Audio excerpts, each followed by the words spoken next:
അപ്പോൾ എല്ലാവർക്കും നമസ്കാരം. ഞാനിപ്പോൾ ചാവക്കാട് മേജർ മുമ്പിലാണ്, ഓപ്പണിംഗ് ആകുമ്പോൾ മേജർ മുമ്പിലാണ്.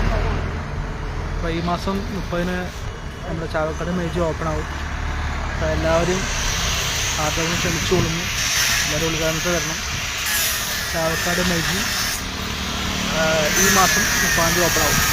ഓക്കെ, പണി നടന്നുകൊണ്ടിരിക്കുന്നു. അതിന് മുമ്പ് നമുക്ക് 30-ാം തീയതി മുമ്പേ എല്ലാം കംപ്ലീറ്റ് ഫിനിഷ് ആവും. അപ്പോൾ 30-ാം തീയതി ഓപ്പണിംഗ് ആണ്. അപ്പോൾ ഇത് മേജർ ലൊക്കേഷൻ എന്ന് പറയുന്നത് നമ്മുടെ KK മാളിൻ്റെ ഓപ്പോസിറ്റാണ്, ബസ് സ്റ്റാൻഡിൻ്റെ തൊട്ടാണ്. ഓക്കെ, അപ്പോൾ എല്ലാവരുടെയും സഹകരണം പ്രതീക്ഷിക്കുന്നു. Thank you.